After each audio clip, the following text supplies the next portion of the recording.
الحمد لله نحمده ونستعينه ونستغفره ونعوذ بالله من شرور أنفسنا ومن سيئات أعمالنا من يهده الله فلا مضل له ومن يضلل فلا هادي له أشهد أن لا إله إلا الله وحده لا شريك له وأشهد أن محمدًا عبده ورسوله أما بعد فإن أصدق الحديث كتاب الله وخير الهدي هدي محمد صلى الله عليه وسلم وشر الأمور محدثاتها وكل محدثة بدعة وكل بدعة ضلالة وكل ضلالة في النار فأعوذ بالله السميع العليم من الشيطان الرجيم من همزه ونفخه ونفثه بسم الله الرحمن الرحيم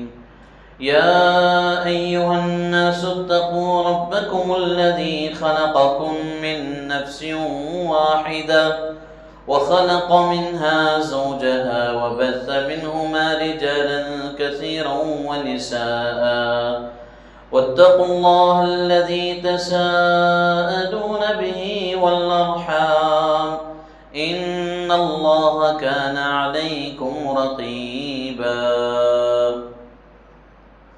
يا أيها الذين آمنوا اتقوا الله حق تقاته ولا تموتن إلا وأنتم مسلمون يا أيها الذين آمنوا اتقوا الله وقولوا قولا سديدا يصلح لكم أعمالكم ويغفر لكم ذنوبكم ومن يطع الله ورسوله فقد فاز فوزا عظيما قال الله تبارك وتعالى في كلامه المجيد والفرقان الحميد ألا إن أولياء الله لا خوف عليهم ولا هم يحزنون الذين آمنوا وكانوا يتقون لهم البشرى في الحياة الدنيا وفي الآخرة لا تبديل لكلمات الله ذلك هو الفوز العظيم.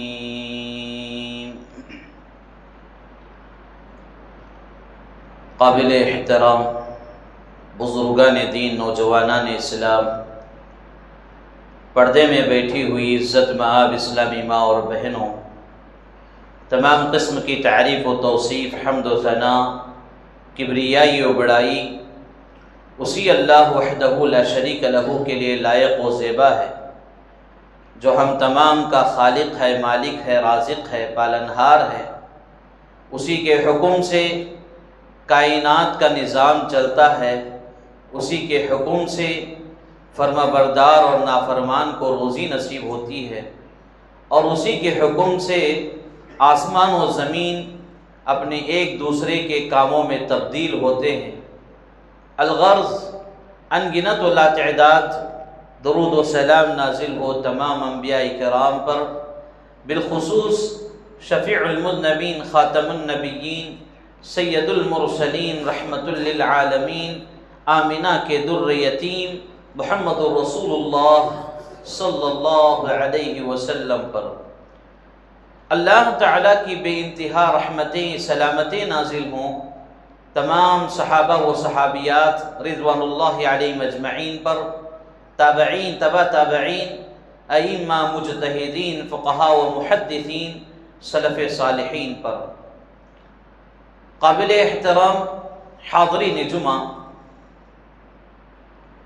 آج کے خطبہ جمعہ کا موضوع ہے اللہ تبارک و تعالیٰ کے پسندیدہ بندے، یعنی انسانوں میں، بندوں میں وہ لوگ جو اللہ تبارک و تعالیٰ کے محبت کے حقدار ہیں، اور اللہ تبارک و تعالی جن کو چاہتا ہے، جن کو پسند کرتا ہے، وہ کون لوگ ہیں، ان میں سے مختصر آپ کے سامنے آج کے خطبہ جمعہ میں ذکر کیا جائے گا۔ سب سے پہلی بنیادی بات یہ ہے کہ روز ازل سے لے کر اب تک یا اس امت تک جتنے نبی آئے، جتنے رسول آئے، سارے نبیوں کا، رسولوں کا ایک ہی مشن تھا، وہ تھا لوگوں کو اللہ رب العالمین کی محبت کی طرف جوڑے۔ یعنی ایسی باتوں کا انہوں نے حکم دیا جن باتوں پر عمل کرنے کی وجہ سے انسان اللہ کے قریب ہو جاتا ہے، اللہ اس سے محبت کرنے لگتا ہے، وہ انسان اللہ کا پسندیدہ بندہ بن جاتا ہے۔ اور سارے رسولوں کا مشن یہ رہا کہ انسانوں کو ان کاموں سے وہ روکتے رہے جن کاموں سے اللہ ناراض ہوتا ہے، جن کاموں سے اللہ سخت نفرت کرتا ہو، جن کاموں کو کرنے سے انسان اللہ کی نظر میں حقیر ہو جاتا ہے، گر جاتا ہے، ذلیل ہوتا ہے، ایسے کاموں سے انبیاء و رسول نے روکا ہے۔ اور انہی رسولوں کی کڑی، سلسلے کی ایک کڑی، آخری کڑی جناب محمد رسول اللہ صلی اللہ علیہ وسلم ہے۔ اللہ تبارک و تعالی پیارے نبی محمد رسول اللہ صلی اللہ علیہ وسلم کو نبی بنانے کے بعد ان سے پہلے جتنے انبیاء تھے ان کی شریعت کو منسوخ کر دیا۔ محمد الرسول اللہ صلی اللہ علیہ وسلم کی شریعت کو قابل حجت بنایا، اور ہماری نجات، ہماری کامیابی، ہماری کامرانی اسی شریعت پر عمل کرنے پر ہے۔ اگر امت محمدیہ کا کوئی فرد یہ کہے کہ موسیٰ علیہ السلام بھی اللہ کے نبی ہیں، میں ان کی شریعت پر عمل کروں گا، تو کیا وہ انسان کامیابی حاصل کرنے والا ہوگا؟ یا پھر کہے کہ عیسیٰ علیہ السلام بھی اللہ کے نبی ہیں، میں عیسیٰ کی شریعت پر عمل کروں گا، تو یہ کامیابی والی بات نہیں ہے۔ ان کی شریعت ان کے زمانے تک رہی۔ محمد الرسول اللہ صلی اللہ علیہ وسلم کے آنے کے بعد پچھلی ساری شریعتیں منسوخ ہو گئیں۔ اب جس شریعت پر عمل کرنا ہے وہ ہے شریعت محمدیہ، شریعت مطہرہ، اور شریعت اسلامیہ جو ابھی ہے، اس پر عمل کرنے سے ہی انسان کو نجات ملے گی۔ میرے بھائیو، انبیاء و رسول کی جو دعوت تھی وہ یہ کہ لوگوں کو اللہ سے جوڑے، یعنی اللہ کی محبت کا حقدار بنائے۔ تو آئیے دیکھتے ہیں کہ وہ کون سے کام ہیں جن کاموں کو کرنے کی وجہ سے ہم مرد اور عورتیں اللہ کی پسندیدہ بندوں میں سے بن جائیں گے۔ اللہ کی پسندیدہ بندیاں، اللہ کے پسندیدہ بندے، یہ کوئی معمولی بات نہیں ہے، ان کا بہت بڑا مقام ہے، بہت بڑا مقام ہے، اتنا بڑا مقام کہ اللہ تبارک و تعالی ان بندوں کا تذکرہ ساتوں آسمان پر فرشتوں کے درمیان کرتا ہے، جو اللہ تبارک و تعالی سے محبت رکھتے ہیں اور اللہ ان سے محبت کرتا ہے۔ سب سے پہلی چیز ہے توحید۔ جو لوگ توحید کو اپنے دل میں بساتے ہیں اور توحید کو اس کے پورے تقاضوں کے ساتھ نبھاتے ہیں، ایسے بندوں سے اللہ تبارک و تعالیٰ بے انتہا، بے لوث محبت کرتا ہے، انہیں اپنا پسندیدہ بندوں میں سر فہرست رکھتا ہے۔ سب سے بہترین لوگ موحدین ہیں، توحید پرست ہیں، اللہ کو ایک ماننے والے، ایک جاننے والے، اللہ کے علاوہ کسی پر بھروسہ نہیں کرتے، اللہ کے علاوہ کسی کے سامنے سجدہ نہیں کرتے، اللہ کے علاوہ کسی اور سے مدد طلب نہیں کرتے، اللہ کے علاوہ کسی اور سے اپنی حاجتیں، مناجات وغیرہ نہیں کرتے، جو بھی ہے اللہ رب العالمین سے ان کا بھروسہ، ان کا یقین، ان کے عبادات، ان کے عقائد، ان کے معاملات صرف اسی رب کی رضا کے لیے ہوتے ہیں۔ ایسے بندے اللہ رب العالمین کے پسندیدہ لوگوں میں سب سے اعلیٰ کوالٹی کے ہیں، اعلیٰ نمبر پر ان کا شمار ہوتا ہے۔ جبرائیل علیہ السلام کو اللہ تبارک و تعالی مخاطب کرتے ہوئے فرماتا ہے، اے جبرائیل، میرے فلاں بندے سے میں محبت کرتا ہوں، لہذا تم بھی اس سے محبت کرو۔ اور اس بندے سے محبت کرنے کی بنیادی وجہ توحید، یعنی وہ بندہ اسی اللہ کی عبادت کرتا ہے، اسی اللہ پر ایمان رکھتا ہے، اسی اللہ کی عبادت کے ساتھ کسی اور کی عبادت نہیں کرتا، اس کی عبادت سے اللہ اتنا خوش ہوتا ہے کہ جبرائیل علیہ السلام کو اللہ تبارک و تعالی یہ حکم دیتا ہے کہ جبرائیل فلاں بندے سے یا فلاں بندی سے میں بے انتہا محبت کرتا ہوں، لہذا تم بھی اس سے محبت کرو۔ اللہ تعالیٰ محبت کرتا ہے، لہذا جبرائیل علیہ السلام بھی اس بندے سے محبت کرنے لگتے ہیں۔ اتنا ہی نہیں، ساتوں آسمانوں میں جتنے فرشتے ہیں ان سارے فرشتوں میں جبرائیل علیہ السلام اعلان فرماتے ہیں، اے فرشتوں کی جماعت، فلاں بندہ ہے جس سے اللہ خالص محبت کرتا ہے اور مجھے حکم دیا گیا کہ میں بھی اس سے محبت کروں، لہذا میں اعلان کرتا ہوں جس بندے سے اللہ محبت کرتا ہے، جس بندے سے فرشتوں کا سردار جبرائیل محبت کرتا ہے، لہذا تم سارے کے سارے اس سے محبت کرو۔ تو سارے فرشتے ساتوں آسمان میں اللہ کی خدمت، اللہ کے حکم پر لگے ہوئے ہیں، وہ سارے بندے زمین پر چلنے پھرنے والے اس بندے سے محبت کرنے لگتے ہیں۔ اور اتنا ہی نہیں بلکہ فرشتوں کی اللہ کی محبت اسے ملنے پر زمین والوں کے درمیان بھی اس کا مقام و مرتبہ بڑھا دیا جاتا ہے۔ ہر ایک کے دل میں اس کی عزت، ہر ایک کے دل میں اس کا ادب و احترام، ہر ایک کے دل میں اس کے لیے محبت ڈال دی جاتی ہے۔ اور ایسے کئی لوگ ہمارے درمیان ہیں، چاہتے ہوئے بھی ہم ان سے نفرت نہیں کر سکتے، چاہتے ہوئے بھی ان کے ساتھ بے ادبی ہم نہیں کرنا چاہتے۔ یہ محبت، یہ ادب و احترام ہمارے دلوں میں ان کے بارے میں ڈالنے والی ذات اللہ رب العالمین کی ذات ہے۔ تو معلوم ہوا توحید یہ پہلی چیز ہے، جو بندے اور بندیاں توحید خالص اپناتے ہیں وہ اللہ کے محبوب ترین بندوں اور بندیوں میں سے بن جاتے ہیں۔ لہذا اللہ تبارک و تعالی مجھے اور آپ تمام کو ان لوگوں میں شامل فرمائے جن سے اللہ محبت کرتا ہے۔ دوسری چیز ہے ایمان۔ ایمان سے متعلق قرآن مجید میں متعدد آیتوں میں بیان کیا گیا کہ انسان کے لیے ایمان ضروری ہے۔ انسان کے زندہ رہنے کے لیے اس کی سانس، اس کی روح جتنی ضروری ہے اس سے کئی زیادہ انسان کے لیے کامیابی کے لیے، اس کی کامیابی کے لیے ایمان ضروری ہے۔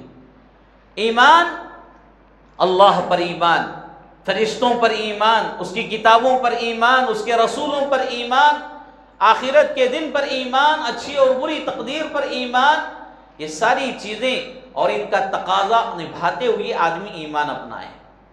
اور ایمان والوں سے بھی اللہ تبارک و تعالی سچی محبت کرتا ہے، انہیں اپنے پسندیدہ بندوں میں شمار کرتا ہے۔ اتنی گاڑی محبت، اتنی پسندیدہ بندوں، اتنے محبت کرنے والے بندوں میں ان کا شمار کرتا ہے کہ ان کے لیے کوئی ڈر نہیں، کوئی غم نہیں۔ یہی بات اللہ تبارک و تعالی سورہ یونس میں بیان فرمایا، آیت نمبر 60 پر 4، 60 پر 5 اور اسی طرح 60 پر 6 میں اللہ تبارک و تعالی فرما رہا ہے، الا ان اولیاء اللہ لا خوف علیہم ولا هم يحزنون۔ سن لو جو اللہ کے دوست ہیں وہ نہ کوئی خوف کھائیں گے، نہ پریشان ہوں گے، نہ کوئی ان پر غم ہوگا۔ کون ہے اللہ رب العالمین کے دوست؟ اگلی آیت میں بیان کیا جا رہا ہے، الذین آمنوا وکانوا یتقون، وہ لوگ جو ایمان لائے اور تقوی اختیار کیے۔ یہاں ایمان لانے سے مراد کیا ہے؟ ایمان کا مطلب یہ نہیں کہ ہم اللہ کی بھی عبادت کریں گے، اللہ کے ساتھ اللہ کے نبیوں اور رسولوں کے لیے بھی سجدہ کریں گے، یا اللہ کے ولیوں کے سامنے سجدہ کریں گے، یا پھر اللہ کے بزرگوں کے سامنے سجدہ کریں گے۔ نہیں، سجدہ اللہ کے لیے ہو۔ ایمان کے سارے تقاضے پورے کرتے ہوئے جو آدمی صحیح معنوں میں ایمان اپناتا ہے، اللہ تبارک و تعالی اپنے پسندیدہ بندوں میں اس کو شمار فرماتا ہے۔ اور ایسے لوگوں کے لیے دنیا میں بھی فائدہ ہے، آخرت میں بھی فائدہ ہے۔ کہا گیا لَهُمُ الْبُشْرَى فِي الْحَيَاةِ الدُّنْيَا وَفِي الْآخِرَةِ، ایسے مومن بندوں، ایمان والے بندوں کے لیے دنیا میں بھی خوشخبریاں ہیں اور آخرت میں بھی خوشخبریاں ہیں۔ لا تبدیل لکلمات اللہ، اللہ کی بات بدلنے والی نہیں۔ اللہ ایک مرتبہ وعدہ کر دیا، ختم، اس سے مکرتا نہیں ہے اللہ تبارک و تعالی۔ یہ ہماری خصلت ہے کہ ہم دنیا بھر کے وعدے کرتے ہیں، وعدہ نبھانے کا وقت آتا ہے تو مکر جاتے ہیں، پلٹ جاتے ہیں، وعدے توڑ دیتے ہیں۔ یہ ہم انسانوں کی برائیوں میں سے ایک بہت بڑی برائی ہے، بہت بڑی غلطی ہے۔ لیکن اللہ تبارک و تعالی کیا کہتا ہے؟ لا تبدیل لکلمات اللہ۔ ایک مرتبہ اللہ تبارک و تعالی کوئی بات کہہ دے، اس کی بات بدلنے والی نہیں، وہ برحق ہے۔ ذالک هو الفوز العظیم، یہی بہت بڑی کامیابی ہے۔ تو اس آیت کریمہ سے معلوم ہوا کہ اللہ تبارک و تعالی ایمان والوں کو اپنے پسندیدہ بندوں میں شمار فرماتا ہے۔ تیسری چیز ہے بلند اخلاق، اچھے اخلاق ہمارے ہونے چاہیے۔ ہم کیا سمجھتے ہیں؟ سارا دین توحید میں ہے، سارا دین نمازوں میں ہے، سارا دین کس میں ہے؟ اور کوئی عبادت لے لیجئے اسی میں ہے۔ نہیں، اچھے اخلاق، لوگوں کے ساتھ اچھے معاملات ہونے چاہیے، غریبوں کے ساتھ ہمدردی، یتیموں مسکینوں بیواؤں کے ساتھ ہمدردی، اور اسی طرح کسی سے بات کر رہے ہوں، بات کرنے کا سلیقہ طریقہ ہمارے اندر ہونا چاہیے۔ یہ اچھے اخلاق کی بہترین دلیل ہے۔ اسامہ بن شریک رضی اللہ تعالیٰ عنہ فرماتے ہیں، ایک مرتبہ پیارے نبی صلی اللہ علیہ وسلم کے سامنے ہم بیٹھے ہوئے تھے، اتنے میں بعض لوگ آئے، اللہ کے نبی صلی اللہ علیہ وسلم سے سوال کرنے لگے، اے اللہ کے نبی محمد رسول اللہ صلی اللہ علیہ وسلم، اللہ کے محبوب ترین بندے کون ہیں؟ سبحان اللہ، کیا پیارا سوال ہے۔ اللہ ان سے جن سے کافی محبت کرتا ہے وہ بندے کون ہیں جنہیں اللہ زیادہ پسند کرتا ہے؟ اللہ کے نبی صلی اللہ علیہ وسلم اس سوال کے جواب میں فرما رہے ہیں، جن کے اخلاق اچھے ہوں وہ اللہ کے محبوب ترین بندے ہیں۔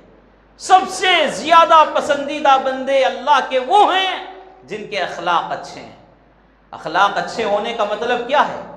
لوگوں کے ساتھ اچھے معاملات کیے جائیں، اور جو حقوق العباد ہے، بندوں کے جو حقوق ہیں، ان حقوق کو ادا کیا جائے۔ ہم سمجھتے ہیں کہ صرف نماز میں ہی ساری کامیابی ہے، سارا اسلام ہے۔ سارا اسلام نماز میں نہیں ہے میرے بھائیوں۔ سورہ آل عمران آیت نمبر 130 میں، سورہ آل عمران آیت نمبر 130 میں اللہ تبارک و تعالی فرما رہا ہے، لیس البر ان تولوا وجوہکم قبل المشرق والمغرب۔ کامیابی صرف اس میں نہیں ہے کہ تم اپنا چہرہ مشرق و مغرب کی طرف کرو، بلکہ کامیابی اس میں بھی ہے، وَلَكِنَّ الْبِرَّ مَنْ آمَنَ بِاللَّهِ وَالْيَوْمِ الْآخِرِ۔ کامیابی اس میں بھی ہے کہ تم اللہ پر ایمان لاؤ، آخرت کے دن پر ایمان لاؤ۔ اور آگے اس آیت میں بہت سارے حسن اخلاق کے معاملات بیان کیے گئے ہیں، وَلَكِنَّ الْبِرَّ مَنْ آمَنَ بِاللَّهِ وَالْيَوْمِ الْآخِرِ وَالْمَلَائِكَةِ وَالْكِتَابِ وَالنَّبِيِّينَ وَآتَى الْمَالَ عَلَى حُبِّهِ ذَوِي الْقُرْبَى وَالْيَتَامَى وَالْمَسَاكِينَ وَابْنَ السَّبِيلِ وَالسَّائِلِينَ وَفِي الرِّقَابِ وَأَقَامَ الصَّلَاةَ وَآتَى الزَّكَاةَ وَالْمُوفُونَ بِعَهْدِهِمْ إِذَا عَاهَدُوا وَالصَّابِرِينَ فِي الْبَأْسَاءِ وَالضَّرَّاءِ وَحِينَ الْبَأْسِ أُولَئِكَ الَّذِينَ صَدَقُوا وَأُولَئِكَ هُمُ الْمُتَّقُونَ۔ کتنی جامع آیت ہے۔ اس ایک آیت پر اگر انسان کامل یقین کے ساتھ عمل کر لے، اس کا 95% اسلام مکمل ہو جائے گا۔ اتنی جامع اور بہترین آیت ہے۔ اللہ تبارک و تعالی فرما رہا ہے کہ کامیابی صرف اس میں نہیں کہ چہرہ مغرب اور مشرق کی طرف پھیرو، کامیابی اس میں بھی ہے کہ اللہ پر ایمان لاؤ، آخرت کے دن پر ایمان لاؤ، اس کے فرشتوں پر، اس کی کتابوں پر ایمان لاؤ، اس کے نبیوں پر ایمان لاؤ، اور مال سے محبت ہونے کے باوجود غریبوں مسکینوں یتیموں بیواؤں کا خیال کرو، غریبوں کا خیال کرو۔ وَالْمُوفُونَ بِعَهْدِهِمْ إِذَا عَاهَدُوا، جب وعدے کرو تو وعدے نبھاؤ۔ یعنی کسی کے ساتھ کوئی مسئلے میں آپ نے زبان دے دی تو پھر آپ اس کو پورا کرنا چاہیے۔ ایک اچھے مسلمان کی پہچان ہے، وَأَقَامَ الصَّلَاةَ وَآتَى الزَّكَاةَ، نمازوں کو قائم کرو، زکوٰۃ ادا کیا کرو۔ کتنی جامع باتیں اس آیت کریمہ میں بیان فرمائی ہیں۔ تو یہ ساری باتیں جو ہیں حسن اخلاق پر دلالت کرتی ہیں، بہترین اخلاق پر دلالت کرتی ہیں۔ ابو درداء رضی اللہ تعالی عنہ سے ایک روایت ملتی ہے، اللہ کے نبی صلی اللہ علیہ وسلم فرماتے ہیں قیامت کے دن میزان، اللہ رب العالمین کا جو ترازو ہے، جو تولنے کی چیز ہے، اس میں سب سے وزنی چیز انسان کے بلند اخلاق ہوں گے۔ اچھے اخلاق سے بڑی وزنی چیز اس ترازو میں کوئی نہیں ہوگی۔ تو میرے بھائیوں، اچھے اخلاق کی بڑی باتیں بیان کی گئی ہیں۔ خود اللہ کے نبی صلی اللہ علیہ وسلم کی زندگی کا آپ مطالعہ کر کے دیکھیں، نبی بنائے جانے سے پہلے لے کر نبی بنائے جانے کے بعد بھی آپ کے اخلاق کتنے عمدہ، کتنے بہترین تھے۔ جس نبی کا ہم کلمہ پڑھتے ہیں، وہ نبی بنائے جانے سے پہلے ان کے اخلاق، ان کے کردار اتنے بہترین کہ کفار مکہ، سرداران قریش کے درمیان اختلاف ہوا خانہ کعبہ کی تعمیر کے بعد کہ حجر اسود کو کون اٹھا کر لگائے گا، کون سا قبیلہ حجر اسود کو اٹھا کر اس کے مقام پر رکھے گا۔ اختلاف ہو گیا، لڑائی ہو گئی، بحث ہو گئی۔ اتنے میں ایک بزرگ کے مشورے سے یہ بات طے ہوئی کہ صبح سویرے جو مسجد میں سب سے پہلے داخل ہو، یعنی مسجد حرام میں، خانہ کعبہ میں جو سب سے پہلا داخل ہوتا ہے، وہ جو کہتا ہے اس کے مشورے کو ہم مان لیں گے۔ اور سارے لوگ ٹک ٹکی لگائے بیٹھے ہیں انتظار میں کہ کون شخص ہے جو خانہ کعبہ میں فجر میں داخل ہونے والا۔ سبحان اللہ، رب العالمین کا کرنا یہ ہوا کہ صبح میں سب سے پہلے خانہ کعبہ میں جس کے قدم پڑھے وہ میرے نبی محمد رسول اللہ صلی اللہ علیہ وسلم کے تھے۔ اللہ کے نبی صلی اللہ علیہ وسلم کو دیکھتے ہی سارے لوگ ایک ہی آواز میں کہہ گئے کہ یہ تو امین ہے، امانت دار ہے، سچ بولنے والا ہے، بلند اخلاق والا ہے، اس کا ہر مشورہ ہمارے سر و آنکھوں پر، اس کا ہر مشورہ ہمیں تسلیم ہے۔ یہ کب کا واقعہ میرے بھائیوں؟ ابھی نبی بنائے جانے سے پہلے کا واقعہ ہے۔ تو سارے لوگوں نے محمد رسول اللہ صلی اللہ علیہ وسلم کے سامنے مسئلہ پیش کیا، اور حکمت عملی دیکھیے، سبحان اللہ۔ اللہ کے نبی صلی اللہ علیہ وسلم نے کیا کہا؟ ایک چادر بچھائی جائے، چادر پر حجر اسود رکھا جائے، پھر چادر کے چاروں کونوں کو جو سردار ہیں، قبیلے کے، خاندان کے جو رئیس ہیں، وہ سارے مل کر اٹھائیں اور اس کو کیا ہے، اس کے مقام تک لے جائیں، اور وہاں پر اللہ کے نبی صلی اللہ علیہ وسلم اپنے ہاتھوں سے حجر اسود لگا دیے۔ کتنا بڑا مقام ہے بھائی، یہ بلند اخلاق تھے نبی صلی اللہ علیہ وسلم کے، نبی بنائے جانے سے پہلے کے۔ اور نبی بنائے جانے کے بعد تو سبحان اللہ تاریخ کی کتابیں بھری پڑی ہیں۔ آپ ایک ایک صفحے پر آپ کا ایک ایک بہترین واقعہ پڑھتے جائیں گے، اتنے عمدہ اخلاق ہیں۔ اور اسی نبی کے ہم امتی ہیں، ہمارے اخلاق کیسے ہیں، ہمارا کردار کیسا ہے، ہمارا طریقہ سلیقہ آج کیا ہوتے جا رہا ہے۔ کسی سے ہم بات بھی کرتے ہیں، جھڑک کر بات کرتے ہیں، غصے سے بات کرتے ہیں، ایسی بات ہماری ہوتی ہے واللہ دوسری مرتبہ وہ بات کرنے کی تمنا ہی نہیں کرتا، وہ یہ چاہتا ہے کہ اس سے بات نہ کریں بہتر ہے، اللہ کوئی ایسا موقع مجھے نہ دے جو اس سے بات کرنا پڑے۔ ایسی بات ہماری ہے، نعوذ باللہ۔ کتنے غلط اخلاق ہمارے ہیں۔ کیا ایسے اخلاق، ایسے کردار ہم اپنا کر اللہ کے پسندیدہ بندوں میں سے بنیں گے؟ نہیں بن سکتے میرے بھائی۔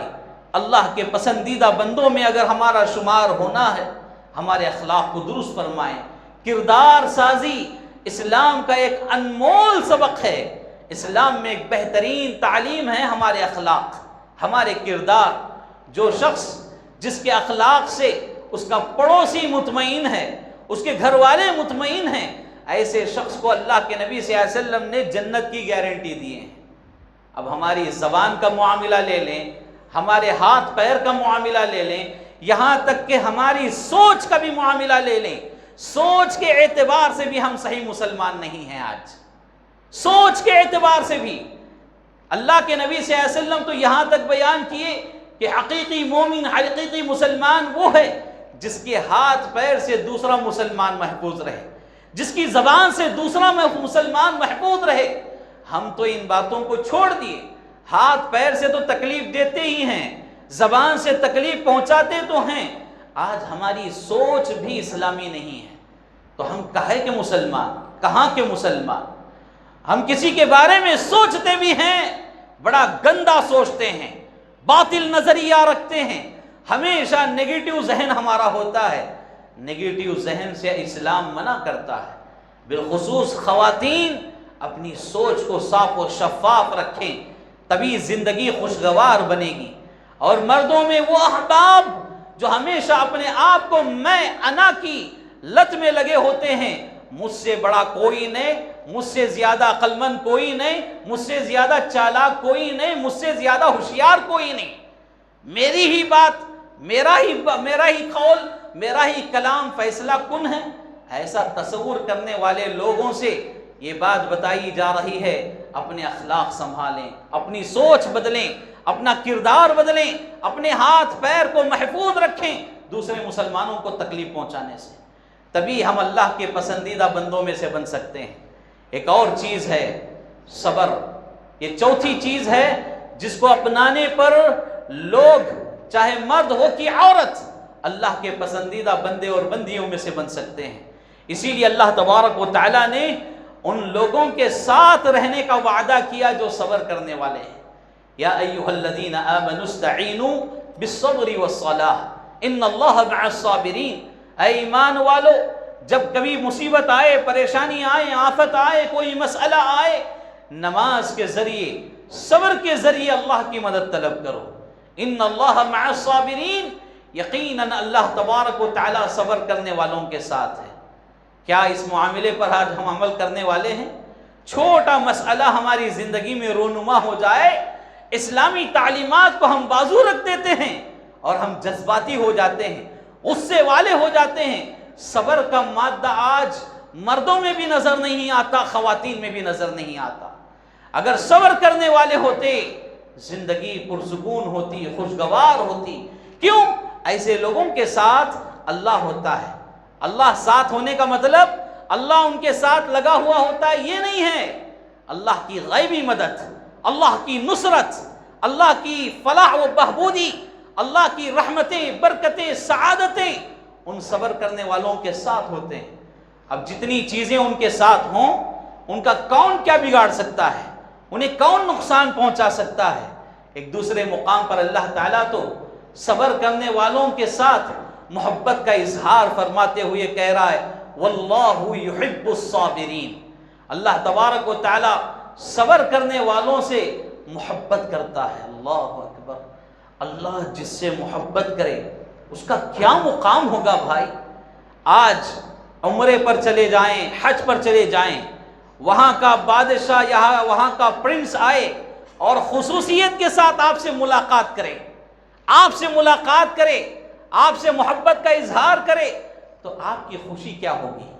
یہ تو دنیاوی اعتبار سے میں مثال دے رہا ہوں، یا عمرہ حج کی بات چھوڑ دیجئے، ہم جس مقام پر رہتے ہیں اس مقام کا کوئی معتبر آدمی جس سے ہماری دلی محبت ہوتی ہے، کوئی بڑا آدمی ہے، اگر وہ ہم سے محبت کا اظہار کرے یا صرف لوگوں کے سامنے بھرے مجموعے میں ہمارے کندھے پر ہاتھ ڈال دے، کتنا فخر محسوس ہوتا ہے جی، کتنی شان ہماری بڑھ جاتی ہے، ہم کتنا خوش ہو جاتے ہیں۔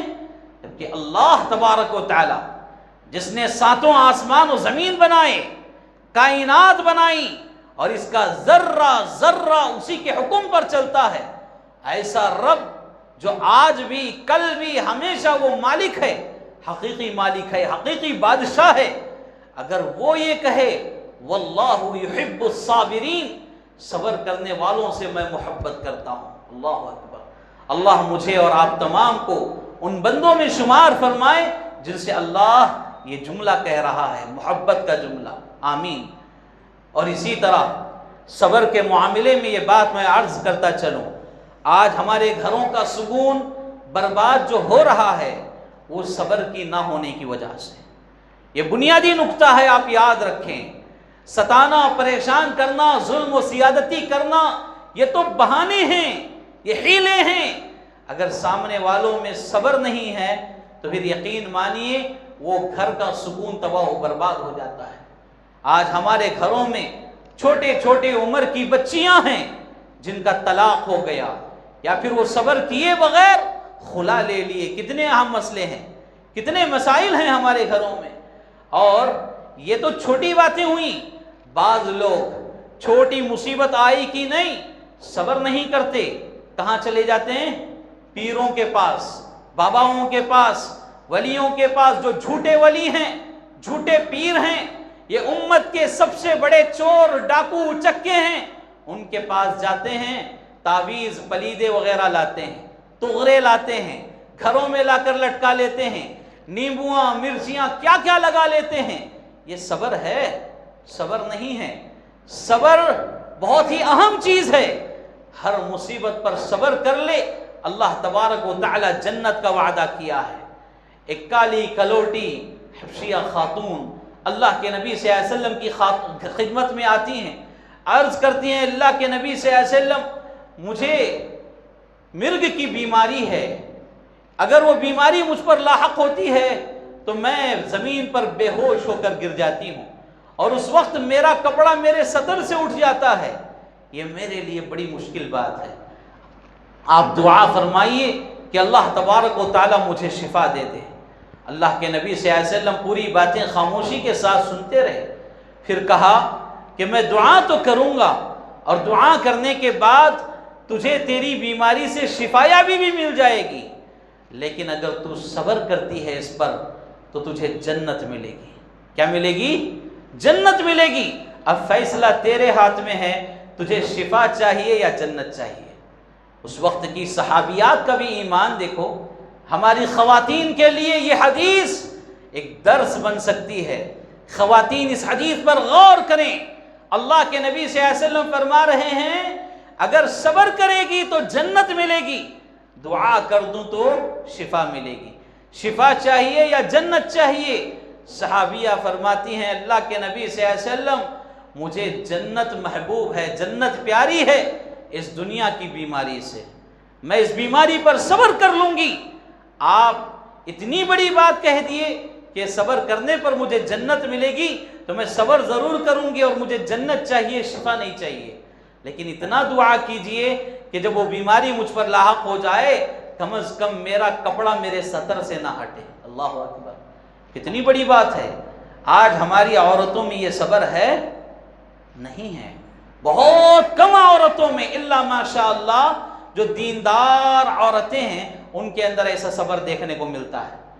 تو چھوٹی چھوٹی باتوں پر, چھوٹے چھوٹے معاملات پر عورتیں ناشکری بن جاتی ہیں, بے صبری بن جاتی ہیں. تبھی گھروں میں کیا ہوتا ہے؟ سکون ختم ہو جاتا ہے. لڑائیاں, جھگڑے, افتراق, انتشار, اختلاف وہاں جگہ لے لیتے ہیں. لہذا صبر کو لازم پکڑیں, اللہ کی پسندیدہ بندیوں میں سے بن جائیں گے. اور مرد صبر کو لازم پکڑیں, اللہ کے پسندیدہ بندوں میں سے بن جائیں گے. ایک آخری بات ہے, وقت کا تقاضا ہے, اور وہ ہے غصے کو پی جانا. جو لوگ غصے کو پی جاتے ہیں اللہ تبارک و تعالی ان کو اپنے پسندیدہ بندوں میں شمار فرماتا ہے. اسی لیے سورہ آل عمران میں کہا گیا الذین ينفقون فی السراء والضراء والکاظمین الغیظ والعافین عن الناس واللہ یحب المحسنین. جو لوگ خوشحالی میں اور تندرستی میں اللہ کی راہ میں خرچ کرتے ہیں, اور کہا گیا کہ والکاظمین الغیظ والعافین عن الناس, جو غصے کو پی جانے والے ہوتے ہیں, لوگوں کو معاف کرنے والے ہوتے ہیں. اللہ تبارک و تعالی ایسے محسنین سے محبت کرتا ہے, ایسے نیکوکاروں سے بے انتہا محبت کرتا ہے. تو ایک صفت یہ معلوم ہوئی, اللہ کے محبوب ترین بندے اگر بننا ہے غصے کو پی جانے والے بنو. یہ بہت بڑی چیز ہے جو آج ہمارے اندر بہت کم نظر آتی ہے. یہ اتنی کمی ہو گئی اس کی کہ اچھوں میں بھی یہ چیز نظر نہیں آتی. نمازوں میں, متقیوں میں, پرہیزگاروں میں, یہاں تک کہ علماء میں, سب میں یہ چیز کی کمی ہے, غصے کو پی جانا. آدمی غصے کو بہت جلدی اپنے اندر اختیار کرتا ہے, اور غصہ شیطان کی جانب سے ہوتا ہے, اور غصے سے ہمیشہ نقصان ہی نقصان پہنچتا ہے آدمی کو. چھوٹی چھوٹی باتوں پر بیوی کے اوپر غصہ ہو گئے, اور غصہ اتنا سخت کہ زبان کھلی تو طلاق, زبان کھلی تو طلاق، اتنا غصہ. اور کبھی کبھار غصے میں مرد کیا ہے بیوی کو مارتا ہے تو ہمارے خاندان قبیلے کے جو بڑے لوگ ہوتے ہیں وہ کیا کہتے ہیں؟ ہاں جی وہ مردبانہ انہیں نہیں مارا تو کیسا، مردبانے کو غصہ جستا گتے. نعوذ باللہ. ایسی باتیں بول کے لوگوں کو بگاڑ دیے ہیں، نوجوانوں کو خراب کر دیا گیا ہے. مرد کو غصہ اگر جچتا تو کیا نبی صلی اللہ علیہ وسلم غصے والے تھے؟ کیا نبی صلی اللہ علیہ وسلم کے اخلاق آپ کو جچتے نہیں تھے؟ صحابہ کے اخلاق جو نرم طبیعت والے تھے، ان کی نرم طبیعتی ان کو جچتی نہیں تھی؟ آج ہمارے بڑے لوگوں نے اس طرح کے جملے کہہ کر بچوں کو بگاڑ دیے ہیں. ایک مطلب یہ ہوتا ہے اب مارا ہے تو پھر آئندہ پھر مارے گا تو اس پر بھی صبر کرنا پڑے گا. کیوں؟ یہ مار پیٹ، غصہ، بحث و مباحثہ مرد کو جچتا اور صبر کرنا وغیرہ عورت کو جچتا. یہ کون تفریق بیان کی ہے؟ یہ تو ظلم ہے سراسر. عورتوں پر، بچیوں پر ظلم ہے. اور اس طرح کی چیزیں آج امت محمدیہ کے اکثر افراد میں معلوم ہوتی ہے کہ غصے کو پی جانے والی صفت بہت کم ہو چکی ہے. اور یہ چیز مردوں کے لیے یہاں بیان کی جا رہی ہے کیونکہ مرد اکثر جذباتی ہو جاتے ہیں، غصے والے ہو جاتے ہیں. غصے کو پی جانا سیکھیں. اللہ کے نبی صلی اللہ علیہ وسلم ایک حدیث میں لڑائی جھگڑے سے منع کرتے ہوئے یوں بیان کر رہے ہیں، کہیں پر لڑائی جھگڑا ہو گیا، کوئی آدمی حق پر ہونے کے باوجود، یعنی لڑائی اگر وہ لڑے تو اسی کے حق میں فیصلہ ہوگا، حق پر ہونے کے باوجود کوئی آدمی لڑائی جھگڑے سے اپنے دامن کو پاک رکھتے ہوئے خاموشی اختیار کرتا ہے، اللہ تبارک و تعالی اسے جنت میں عین سینٹر میں محل بنا کے دیتا ہے. جنت کے عین وسط حصے میں اس کو محل تعمیر کر کے دیا جاتا ہے. کس کو؟ جو لڑائی جھگڑے میں حق پر ہونے کے باوجود صبر کرتا ہے، جو غصے کو پی جانے والا ہوتا ہے. لہذا مردوں کی جماعت سے گزارش ہے، مرد کے لیے یہ جچتا نہیں ہے کہ وہ اپنی بیوی پر ہاتھ اٹھائے، اپنے گھر کی عورتوں پر ہاتھ اٹھائے، اپنے سے نیچے والوں پر ہاتھ اٹھائے، اپنے چھوٹے اپنے غلاموں، نوکروں، چاکروں کو مارے پیٹے. جچتا نہیں ہے. اللہ کے نبی صلی اللہ علیہ وسلم نے ایسی چیزوں سے منع فرمایا ہے.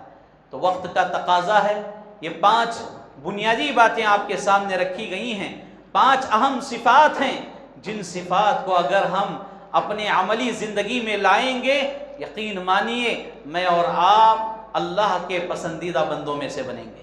ان کے علاوہ اور بھی چیزیں ہیں لیکن وقت اجازت نہیں دیتا. یہیں پر میں اپنی بات کو روکتے ہوئے اللہ تبارک و تعالیٰ سے دعا کرتا ہوں، اللہ تعالیٰ ہمیں ان عمدہ صفات پر عمل کرنے کی توفیق عطا فرمائے. جن باتوں سے منع کیا گیا ہے اللہ ان چیزوں سے ہمیں رکے رہنے کی، اجتناب کرنے کی توفیق عطا فرمائے. اللہ تبارک و تعالی ہمیں مزید عمل صالح کی توفیق عطا فرمائے، گناہوں سے محفوظ رکھے، جانے انجانے میں جو غلطیاں ہم سے ہو رہی ہیں اللہ معاف فرمائے، درگزر فرمائے. اللہ تبارک و تعالی جب تک دنیا میں رکھے حالت ایمان میں رکھے، توحید پر ثابت قدمی عطا فرمائے، جب خاتمہ ہو تو حسن خاتمہ نصیب فرمائے. آمین. اقول قولی ھذا استغفر اللہ لی ولکم ولسائر المسلمین وما توفیقی الا باللہ.